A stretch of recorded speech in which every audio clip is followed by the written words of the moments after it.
જીત બોટ ડીઝલમાં પ્રતિ લીટર 22.43 રૂપિયાનો ભાવ વધારો પાછો ખેંચાયો. ગુજરાતના માછીમારોની લાંબા સમયની રજૂઆતો અને આર્થિક ભારણને ધ્યાનમાં રાખીને ભારત પેટ્રોલિયમ દ્વારા બોટના ડીઝલ ભાવમાં પ્રતિ લીટર કરવામાં આવેલો 22.43 રૂપિયાનો વધારો તાત્કાલિક અસરથી પાછો ખેંચી લેવામાં આવ્યો છે.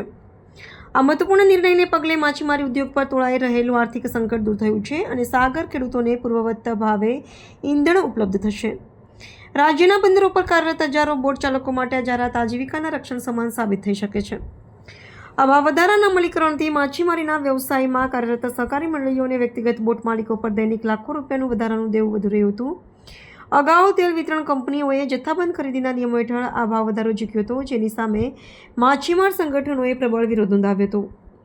આંકડાકીય દ્રષ્ટિએ જોઈએ તો 22.43 રૂપિયાનો આ ઘટાડો માછીમારોના ખર્ચમાં સીધો 25 થી 30% ફાયદો કરાવશે, જે નિકાસ બજારમાં પણ ભારતીય મત્સ્ય ઉત્પાદનોને સ્पर्धात्मक બનાવશે.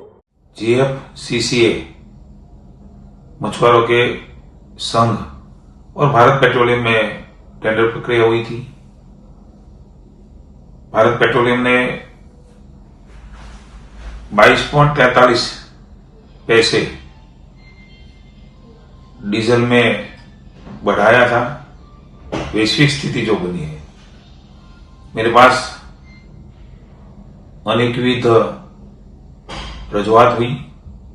हमारे भारतीय जनता पार्टी के एमएलए, मंत्री, एमपीज जो सी कोस्ट में प्रतिनिधित्व करते हैं, उसने भी हमको बताया. माछीमार सेल बीजेपी का, उसने भी मुझे बताया.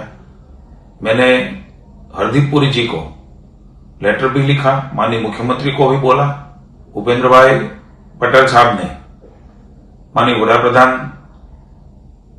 को भी अवगत कराया और भारत सरकार ने माननीय वड़ा प्रधान के नेतृत्व में बहुत अच्छा निर्णय, जो ये बढ़ोतरी हुई थी वो बढ़ोतरी नहीं करते हुए जो सब्सिडी के रूप में मछुआरों को डीजल दिए जा रहा था, ऐसे ही गुजरात के मछुआरों को वही सब्सिडी के रेट में डीजल देने का महत्वपूर्ण निर्णय आदरणीय नरेंद्र भाई की सरकार ने लिया है. मैं मछुआरों की ओर से, गुजरात की ओर से माननीय वड़ा प्रधान नरेंद्र भाई मोदी जी, हरदीप पुरी जी और मुख्यमंत्री का बहुत बहुत धन्यवाद करता हूं और अभिनंदन करता हूं.